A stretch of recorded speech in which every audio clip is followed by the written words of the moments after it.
오늘 우리에게 주신 하나님의 말씀은 출애굽기 12장 1절에서 12절 말씀입니다. 출애굽기 12장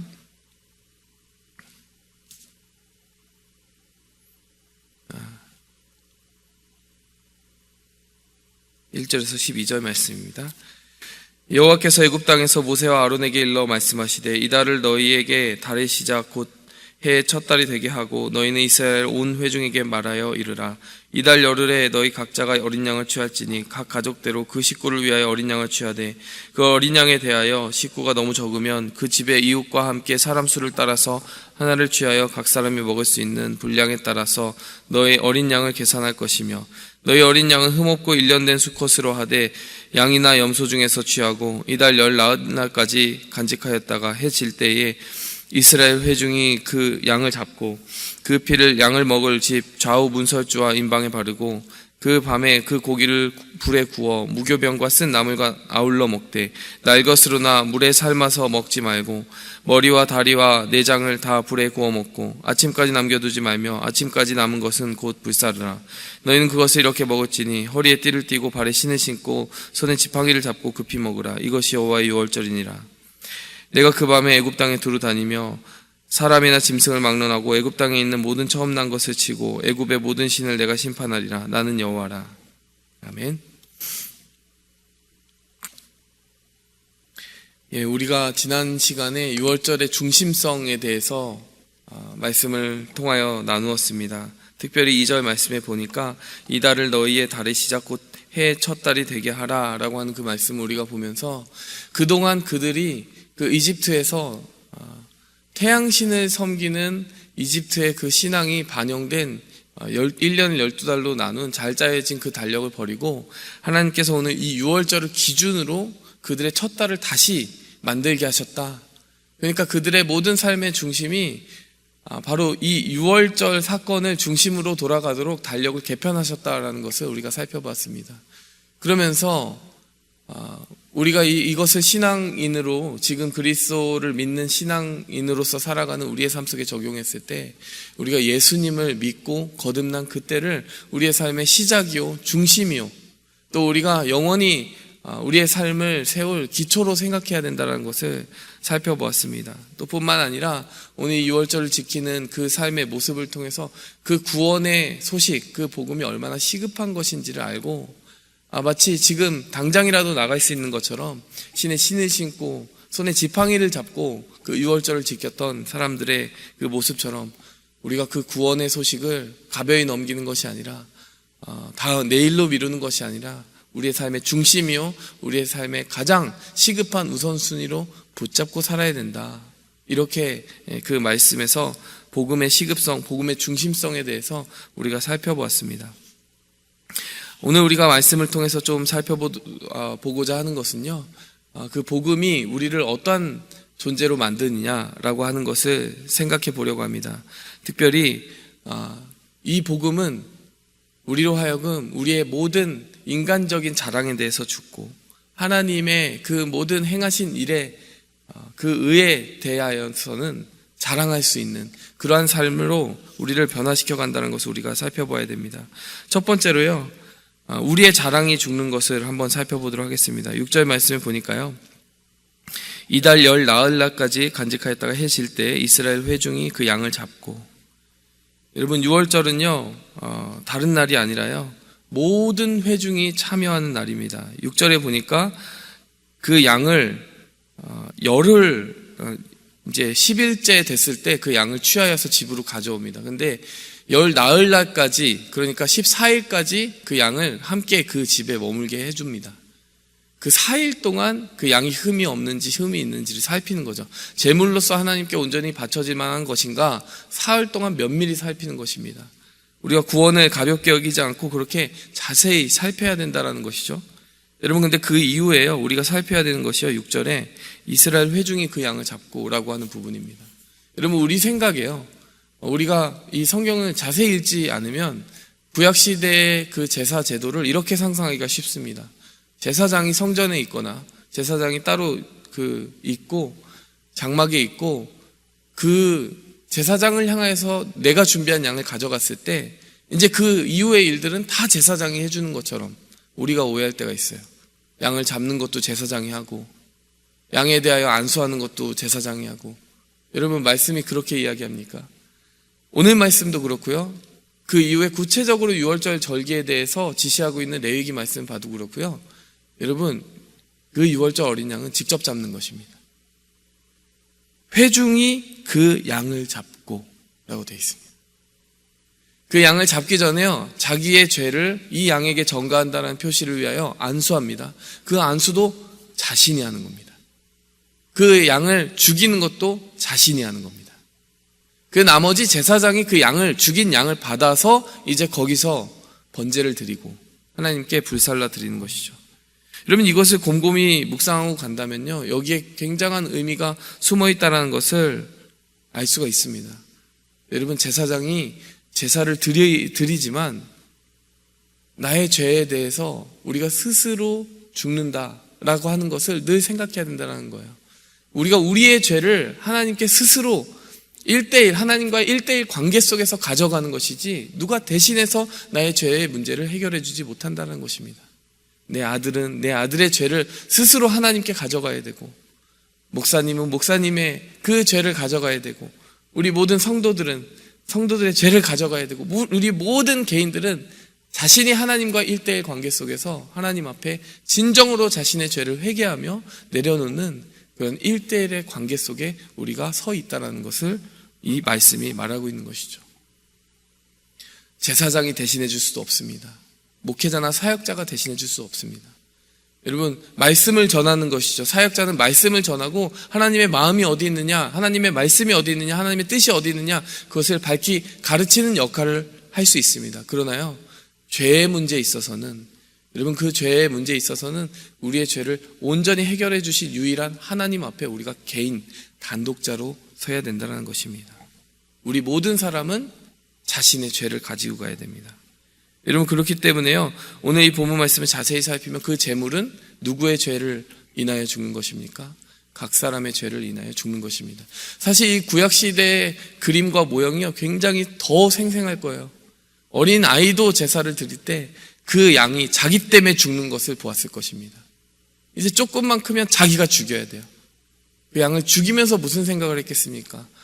아, 내 죄가 이렇게, 이 양이 죽어야 될 만큼, 지금 생명이 끊어져야 될 만큼 그렇게 무서운 것이구나 라고 하는 것을 스스로 생각했을 것입니다. 여러분, 우리가 사도신경을 고백할 때 뭐라고 고백합니까?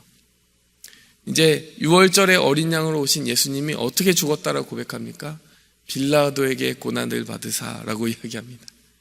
여러분, 그런데요, 빌라도에게 고난을 받으사 이렇게 얘기하면 좀 마음이 편해지는 것 같아요. 예수님이 나 때문에 죽으셨다라는 표현보다는 조금 편하잖아요. 빌라도 때문에 죽었다 그러니까, 빌라도에게 고난을 받았다 그러니까요. 여러분, 그런데 우리가 정말 신앙인으로서 제대로 그 의미를 알고 고백한다면 사실 그 의미는 무엇입니까? 빌라도와 별반 다를 바 없는 나에게 고난을 받아서 죽으신 것입니다. 그게 맞지 않습니까? 여러분, 베드로도 그렇게 생각했을 거예요. 베드로가 나중에 내가 빌라도보다 더 나아 이렇게 생각했을까요? 유대인보다 더 나아 이렇게 생각했을까요? 물론 믿음을 향하여 돌이킨 것, 그것을 더 옳다고 할 수 있겠죠. 그렇지만 죄의 문제에 있어서는 그것이 의가 되어서 그를 구원한 것이 아닙니다. 여러분, 베드로는 예수님을 부인한 자예요. 뿐만 아니라 많은 제자들이 예수님을 떠나고 도망갔습니다. 여러분, 그들은 분명히 알았을 거예요. 부활하신 예수님 앞에 우리가 설 자격이 없다. 여러분, 우리는요, 빌라도를 욕할 게 아니고요, 누구의 죄 때문에 예수님이 죽었다 말할 게 아니고요, 나 때문에 예수님 죽었다, 내가 예수님을 죽였다, 나의 죄 때문에 라고 하는 고백을 가지고 살아가야 된다는 것입니다. 그 고백이 있는 사람이 성도예요. 그리고 그 고백이 생생하면 생생할수록 성도의 살아가는 믿음의 삶의 능력이 나타나게 됩니다. 여러분, 이 고백이 가장 생생했던 사람이 누구인지 아십니까? 사도 바울이에요. 사도 바울은요, 그 고백을 보면 3단계로 나눠져 있어요. 그 서신이 기록된 시점들을 우리가 다 연구해서 알고 있지 않습니까? 처음에는 제일 먼저 한 고백은 이거예요. 내가 모든 사도들 중에 작은 자다. 두 번째는 뭡니까? 그 다음에 조금 더 깊어졌어요. 내가 모든 성도들 중에 못한 자다 이렇게 얘기해요. 네, 세 번째 어떤 표현 하는지 아십니까? 내가 모든 죄인 중에 괴수다. 처음엔 사도들하고 비교를 해요. 사도들 중에 내가 좀 작지. 두 번째는 내가 모든 성도들 중에도 가장 작은 자야. 나중에는 죄인보다도 괴수야 라고 얘기합니다. 몬스터. 나는 정말 내가 예수님 죽인 거나 다름없어. 내가 예수님 박해한 거예요. 왜냐하면 예수님이 처음 나타나셨을 때 이렇게 말씀하셨잖아요. 사울아 사울아 왜 네가 나를 박해하느냐. 분명히 교회를 박해했지만 그는 사실은 예수님을 박해하고 있었던 것이죠.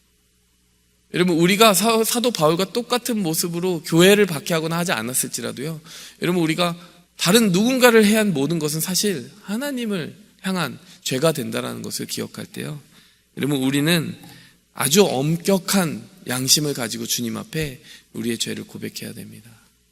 빌라도에게 고난을 받으신 게 아니라 우리로 인하여 고난받으신 그 주님을 기억해야 되는 것이죠. 여러분 알면 알수록 추하고 부족한 우리지만요, 그것을 고백하면 고백할수록 그 고백의 뒷면에는 이런 고백이 따라오게 돼 있어요. 알면 알수록 부족하고 추한 나를 왜 구원하셨을까? 그러면 알면 알수록 놀라운 하나님의 은혜가 있었구나 라고 하는 고백이 그 뒤에 있다는 것을 우리가 알게 됩니다. 우리가 작아지지만요, 하나님의 은혜는 더욱 돋보이고 하나님이 우리를 향하여 보여주신 그 사랑은 더욱 놀랍다라는 것이 그 고백 안에 담기게 된다는 것입니다. 여러분 우리의 모든 자랑을 주님 앞에 가져가기 바랍니다. 그리고 우리가 자랑하고 의지하던 모든 것이 죽고 정말 주님의 은혜밖에는 나를 살릴 것이 없다는 고백으로 살기 원합니다. 그래서 여러분 7절에 보니까요, 자 이렇게 나옵니다. 그 피를 양을 먹을 집 좌우 문설주와 임방에 바르고. 여러분 이것을 우리가 익히 잘 알고 있죠. 여러분 6월절의 목적이 여기 있습니다. 그 피를 다른 곳에 바르는 게 아니에요. 어떤 보이지 않는 비밀한 곳에 바르는 것이 아닙니다. 그 집 좌우 문설주, 누구나 통행하면서 볼 수 있는 저 집은 왜 저렇게 했을까? 여러분 그 피의 색깔이 얼마나 선명했겠습니까? 사실 그 피의 냄새가 얼마나 확실하게 드러났겠습니까? 여러분 이것이 우리에게 보여주는 게 무엇이겠습니까? 여러분 내가 예수님 죽인 거 맞는데, 내가 하나님을 대적한 자가 맞는데 하나님은 나를 위하여 죽으셨고 하나님의 은혜는 정말 나의 모든 인생을 구원한 게 맞다라는 것을 공개적으로 선포하는 행위입니다. 다른 비밀한 곳에 이렇게 발라놓은 게 아니에요. 내 문 앞에다가 그것을 발라놓았다는 것입니다. 이것을 우리에게 적용하면 어떻게 되겠습니까? 여러분 비밀한 신앙이라는 게 없어요. 그러니까 나는 굉장히 신앙이 좋은데 왜 사람들은 나의 이 좋은 신앙을 못 알아봐 줄까? 이게 아니라는 거죠. 여러분 내가 정말 그리스도의 사람이고 내가 정말 하나님의 사람이면요, 그것을 누구든 보게 된다는 거예요. 그것을 거슬려 하면서 보든지 그것을 참 좋다 칭찬하면서 보든지 그 방식은 다 다르겠지만요, 내가 확연히 다르면, 내가 그리스도의 사람이고 그리스도의 피로 말미암아 선 사람이라고 하면 그 신앙은 비밀할 수 없다는 것입니다. 우리는 그것을 자랑하게 돼 있고요, 우리의 인생과 존재 전면에 세우게 돼 있고요, 그것을 우리의 존재에 바르게 되어 있다는 것입니다. 여러분 그 피의 향이, 그 피의 냄새가 얼마나 확연했겠습니까? 근데 사도 바울이 이렇게 말했어요. 우리가 그리스도의 편지이고 그리스도의 냄새다. 누군가에게는 사망으로 쫓아 사망에 이르는 냄새고 누군가에게는 생명으로 쫓아 생명에 이르는 냄새다. 누군가에게는 그것을 받아들이기 어려워서 거슬리게 되고 그것을 대적하게 되고 스스로 사망을 자초하는 냄새가 되지만, 누군가에게는 그래 그 피가 나를 살리겠구나 라고 하여 생명으로 쫓아 생명에 이르는 냄새가 된다는 것이죠. 중요한 것은 우리에게 그 확연한 냄새가 있어야 된다는 것입니다. 그 확연한 피 바름이 있어야 된다는 것입니다. 여러분 말씀을 맺겠습니다. 우리가요 다른 누군가의 죄를 생각할 것이 아니라요, 이 6월절을 생각하고 예수님께서 우리를 위하여 이루신 그 복음의 놀라운 일을 생각할 때는요, 하나님 제가 죄인 중에 괴수입니다. 제가 죄인 중에 괴수입니다. 이 고백을 붙잡고 놓지 말아야 됩니다. 날이 갈수록 살면 살수록 정말 하나님에 대한 업적이 더 많아지지 않았겠어요? 사도 바울 생각해 보십시오. 교회, 자기 이름으로 세운 교회는 많아집니다. 구름같이 많은 구원받은 영혼들이 자기의 복음 전파하는 곳에서 나오게 됩니다. 얼마나 많은 병자들을 일으켰겠습니까? 그러면은 조금 자기에게 너그럽고 관대하게 생각할 수도 있어요. 아, 그래, 이쯤 했으면은 나도 할 만했지. 하나님 받으시만 했지. 하나님 저 잘 사용하셨죠? 뭐 이럴 만도 한데, 가면 갈수록 고백이 더 낮아지는 거예요. 나는 성도 중에도 못하고 사도 중에도 못하고 심지어 죄인 중에도 못합니다. 여러분, 이게 그리스도의 사람입니다. 그리고 그 고백을 자신의 삶의 전면에 두고 그 피 냄새를, 예수께서 죽으신 그 복음의 향기를 뿜으며 살아갈 때 우리가 주님의 사람인 줄 믿습니다. 이것을 기억하며 우리가 나아가도록 하겠습니다. 하나님 아버지, 감사합니다. 오늘 하루의 삶을 주님 앞에 올려드리고 또 우리의 일생을 주님 앞에 올려드릴 때 하나님, 이 6월절 어린 양의 진리를 우리의 마음 가운데 새기게 도와주시옵소서. 하나님, 이 6월절 어린 양의 그 피가 우리의 마음에 확연하게 발라지고 또 그 확연한 모습으로 살아가는 구별된 자로서 정말 온 세상 가운데 나의 믿음이 천명될 뿐만 아니라 그 믿음에 걸맞는 삶의 열매도 뒤따르게 도와주셔서 하나님, 우리가 주님의 이름을 앞세우기에 부족함이 없는 하나님의 거룩한 종들로 나를 구원하신 그 그리스도에 대한 감격으로 참되게 반응하며 살아가는 믿음의 사람들 다 되게 하여 주시옵소서. 이 모든 말씀 예수님의 이름으로 기도하였습니다. 하늘에 계신 우리 아버지여, 이름이 거룩히 여김을 받으시오며 나라의 임하옵시며 뜻이 하늘에서 이룬 것 같이 땅에서도 이루어지이다. 오늘날 우리에게 일용할 양식을 주옵시고 우리가 우리에게 죄 지은 자를 사하여 준 것 같이 우리 죄를 사하여 주옵시고 우리를 시험에 들게 하지 마옵시고 다만 악에서 구하옵소서. 대개 나라와 권세와 영광이 아버지께 영원히 있사옵나이다. 아멘. 오직 주의 사랑에 매여 내 영 기뻐 노래합니다. 이 소망의 언덕 기쁨의 땅에서 주께 사랑 드립니다. 오직 주의 임재 안에 갇혀 내 영 기뻐 찬양합니다. 이 소명의 언덕 거룩한 땅에서 주께 경배드립니다. 주께서 주신 모든 은혜 나는 말할 수 없네. 내 영혼 즐거이 주 따르렵니다.